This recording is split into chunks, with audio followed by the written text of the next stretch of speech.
안녕하세요. 지난 시간에 참말과 빈말에 대해 말씀을 드렸습니다.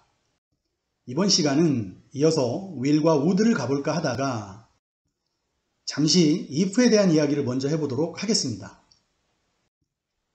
흔히 우리가 가정법을 배울 때 이렇게 분리를 하죠. 앞에를 if 조건절, 뒤를 주절. 책에 따라 앞에 if 조건절을 다시 조건과 가정으로 분리하는 책이 있고 아니면 조건 1, 2, 3 이런 식으로 분리하는 책이 있습니다. 문법에 익숙하지 않은 분들은 혼동하기 딱 좋죠. 그냥 앞에를 if절 아니면 조건절이다 라고 생각해 보자고요. 별거 없습니다. 아마 여러분 많이 들어보셨을 겁니다. 제가 여러분께 묻습니다. if절은 몇 가지로 구분이 가능한가요? 구분하실 수 있다면 저한테 그 차이점을 분명하게 보여주실 수 있으신가요? 저는 이 질문에 대한 답을 단 1초도 안 되는 시간에 여러분께 드릴 수 있습니다. 제가 드리는 답입니다. 정말 간단하죠. 주절주절 설명할 필요가 전혀 없습니다. 여러분 아직 이 알고리즘이 잘 와닿지 않으시죠? 아직은 그러실 거라고 봅니다. 오늘 이 if를 학습하시며 이 알고리즘에 대한 이해를 조금 더 하실 수 있기를 바랍니다. 자, 보시면 if는 이렇게 4가지 경우로 나누어집니다. 사실 이 4가지를 완벽하게 구분했을 필요도 이유도 없습니다. 일반적인 경우 참말 1, 2로 분류되는 if절을 조건이라 하고요. 빈말 3, 4로 분류되는 if절을 가정이라 하죠. 다시 말씀드리지만 이건 책마다 조금씩 차이가 있을 수 있습니다. 조건과 가정으로 나눌 수 있고요. 아니면 조건으로 통합할 수도 있고요. 어떻게 부르든지 중요한 건 본질을 정확하게 알고 있으면 되는 문제니 걱정하실 거 없습니다. 앞으로 참말, 빈말로 불리길 기대해 봅니다. 참조건, 빈조건 이렇게 응용하실 수도 있습니다. 자, 이 4가지 경우를 완벽하게 구분하실 필요가 없다 말씀드렸는데 그래도 일단은 정확하게 구분하는 법을 말씀드려 보겠습니다. 오늘 내용 간단하게 설명드릴 수 있지만 앞으로를 위해 과정이 중요하기에 약간 복잡하게 가보도록 하겠습니다. 이해해 주세요. 다시 말씀드리지만 과정이 중요합니다.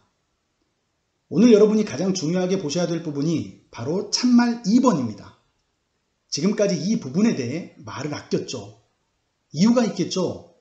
앞으로 여러분 영어에서 이 부분이 가장 문제 아닌 문제가 될 겁니다. 심지어 원어민들조차 이 부분에서 혼동이 올 수 있다 하더군요. 당연히 그럴 수밖에 없을 겁니다. 그 이야기는 다음에 천천히 말씀드려 보도록 하겠습니다.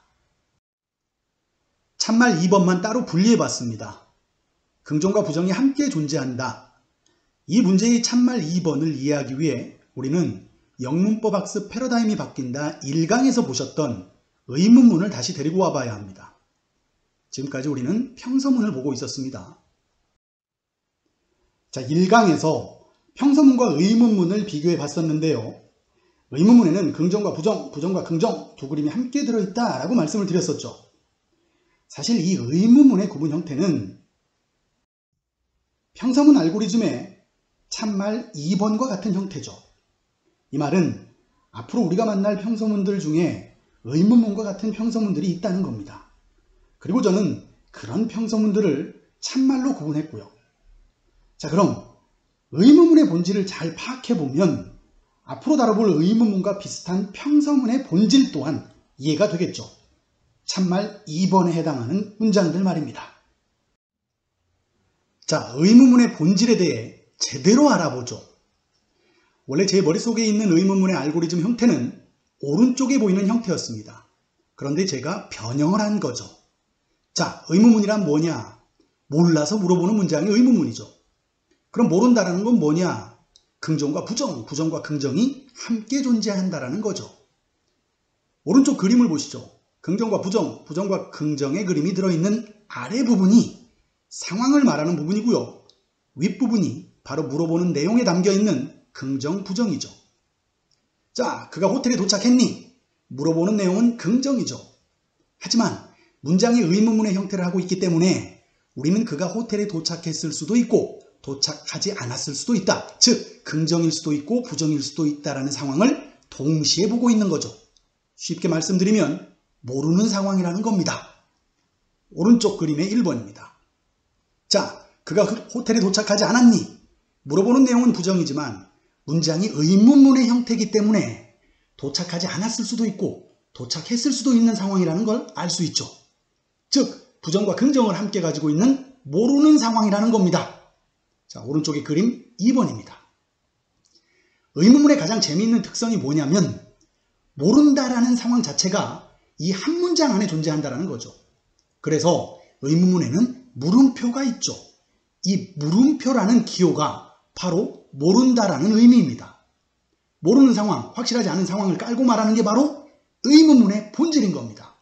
다시 말씀드리지만 모르니까 물어보는 문장이 의문문인 거죠. 모른다, 확실하지 않다, 긍정과 부정을 함께 가지고 있다.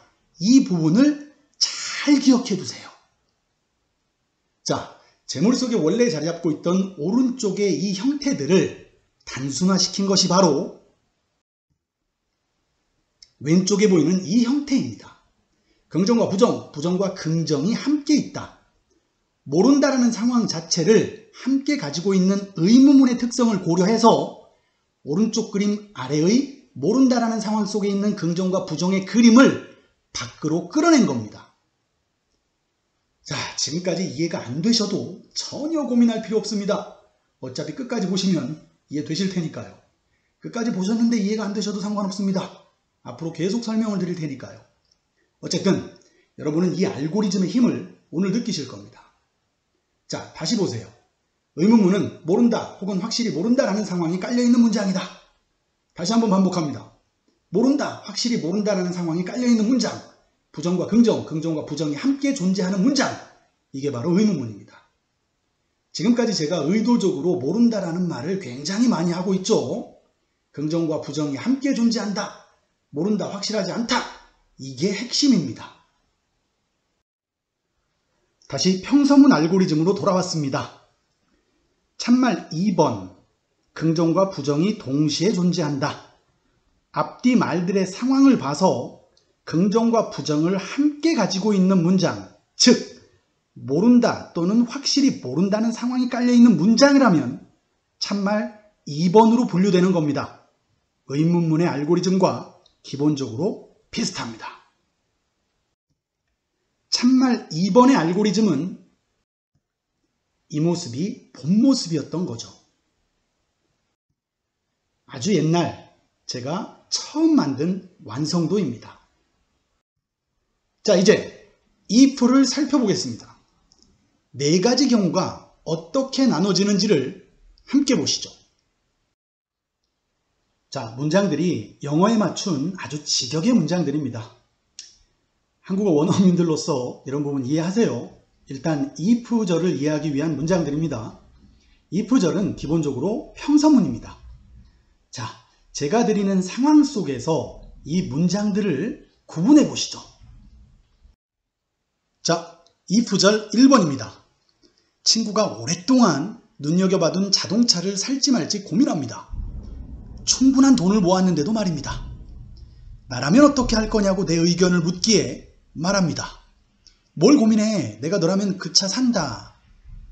자, 여기서 만약 내가 너라면 이 말은 참말인가요? 빈말인가요? 빈말이죠. 빈말의 몇 번째인가요?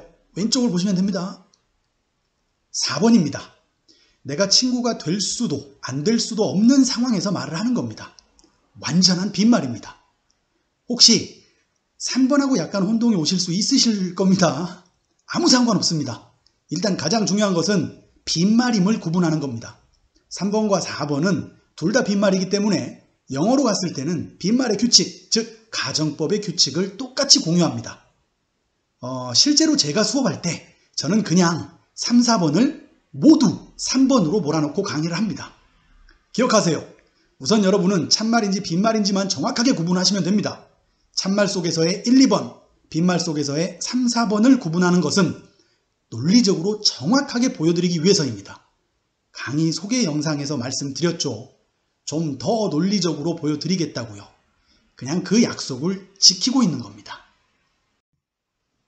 자, 2번입니다. 지금은 한여름입니다. 시험 기간이라 친구들과 함께 도서관에서 공부를 하고 있는데 친구들이 자꾸 밖에 나가 놀자고 합니다. 그래서 제가 야, 만약 지금 밖에 눈 오면 나 나가서 놀겠다. 이렇게 말합니다. 자, 여기서 만약 지금 밖에서 눈이 온다면 이 말은 참말인가요? 빈말인가요?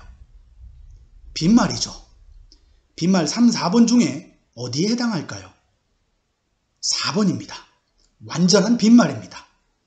지금은 한여름이라 말씀드렸기 때문에 눈이 온다 안 온다 따져볼 수 없는 상태에서 말해보는 4번의 완전한 빈말인 겁니다.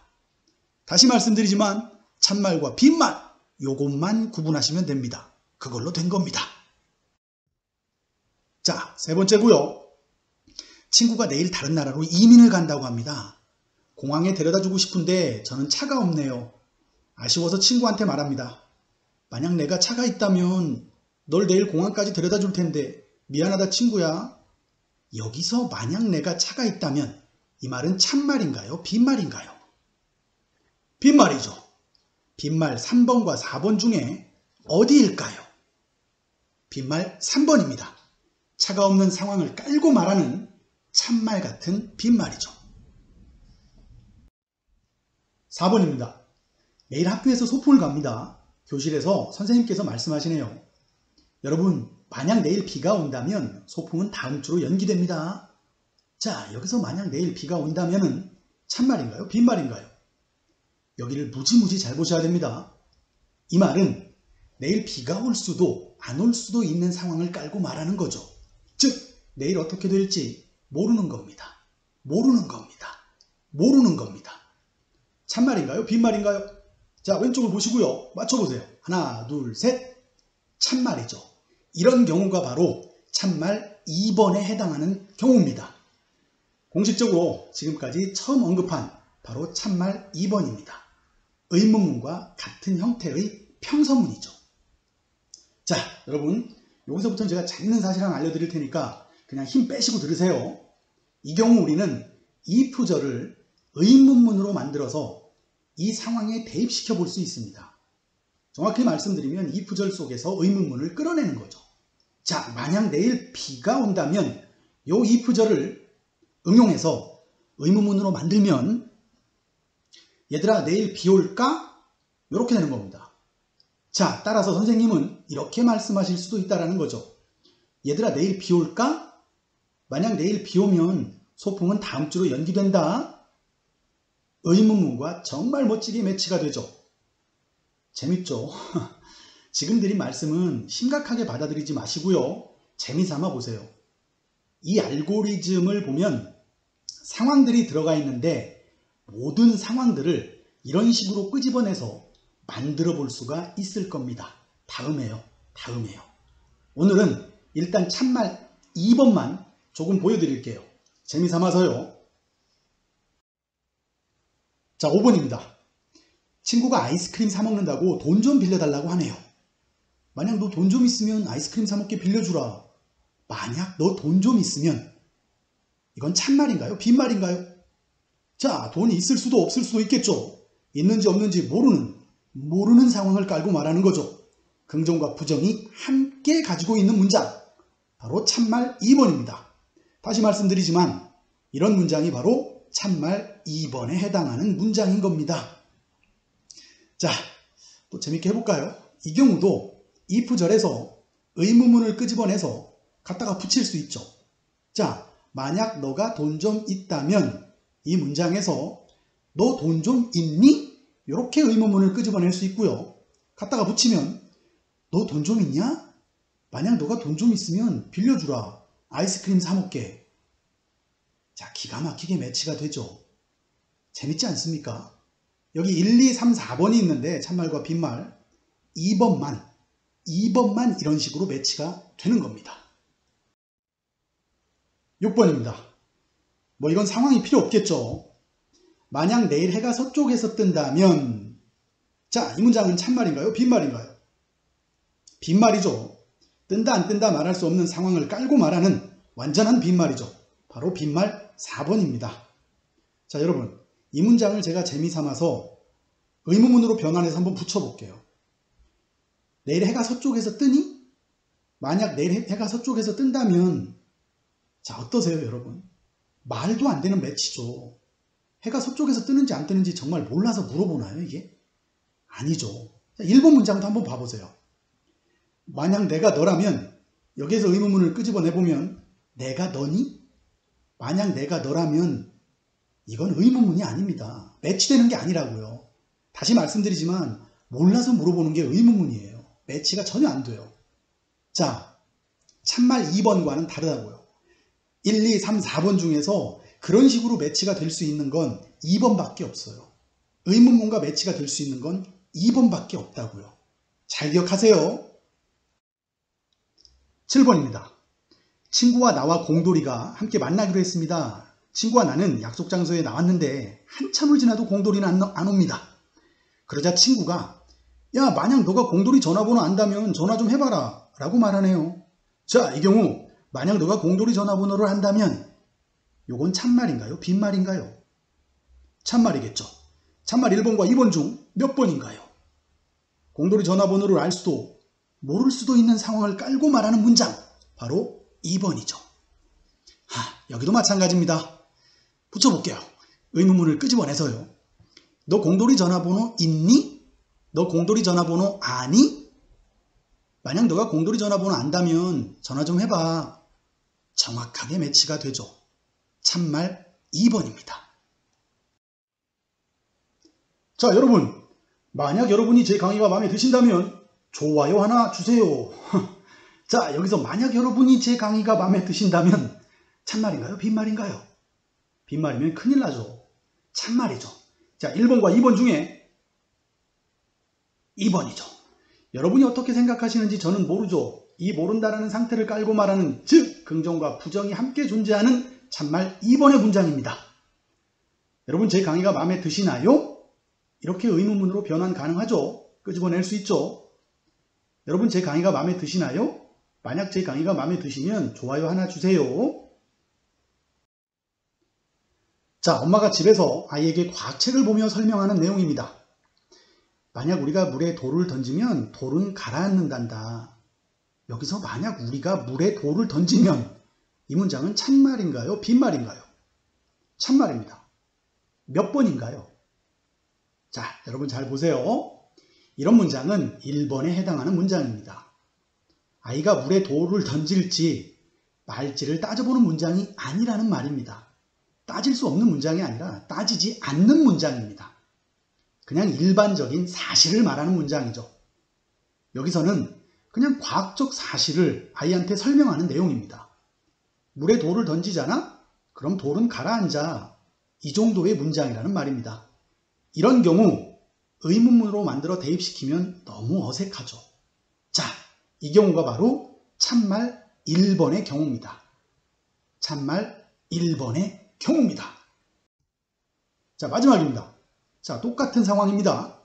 집에서 아이에게 과학책의 내용을 설명합니다. 만약 너가 물에 기름을 부으면 기름은 물에 떠. 이 문장에서 만약 너가 물에 기름을 부으면 이 부분은 참말인가요? 빈말인가요? 참말입니다. 참말의 몇 번째인가요? 첫 번째에 해당하죠. 참말 1번입니다. 물에 기름을 부으면 기름은 떠. 이 말인 겁니다. 그냥 일반적인 사실이죠. 기름을 물에 부을 건가요? 말 건가요의 상황을 염두에 두고 하는 말이 아니라는 겁니다. 기름은 물에 뜬다라는 과학적 사실을 아이에게 알려주는 말인 거죠. 이런 경우가 바로 참말 1번의 경우입니다.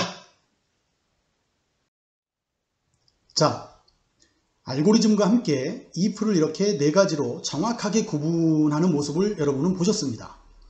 다시 말씀드리지만 여러분은 이 4가지를 명확하게 구분하실 이유도 필요도 없습니다. 영어공감 회원님들은 그쪽 영상에서 제 강의를 잘 보세요.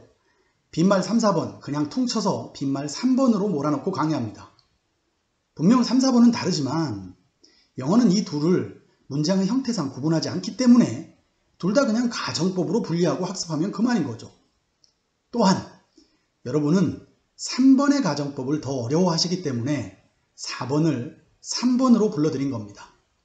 이렇게 강의하면 여기에 논리적인 허점이 단 한 곳이 발생하지만 감안하고 강의했습니다. 영문법이 익숙하지 않은 상태에서 이 둘을 명확하게 구분하려 하면 쉽게 갈 수 있는 길을 아예 가지 못하는 결과를 낳을 수 있기 때문이죠. 특히 어린 학생들에게는 말입니다. 오늘 이야기 가볍게 들어주세요. 앞으로 계속 나옵니다. 생각은 이미지다. 여러분 그거 아세요? 우리의 기억들, 생각들은 이미지들일 겁니다.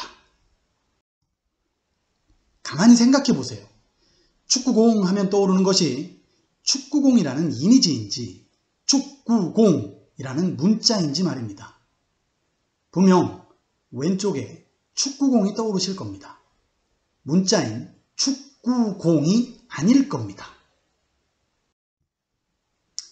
앞으로 천천히 이 알고리즘을 이미지로 받아들일 준비를 하세요.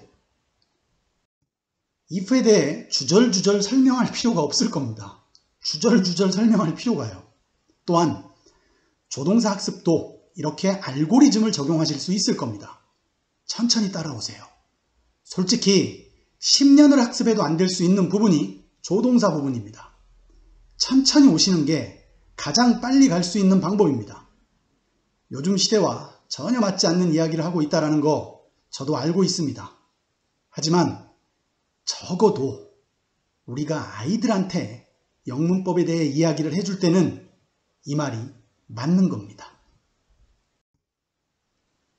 이 알고리즘 분명 학습하실 만한 가치가 있을 겁니다. 다음 시간에는 will과 would를 가지고 찾아뵙겠습니다. 감사합니다.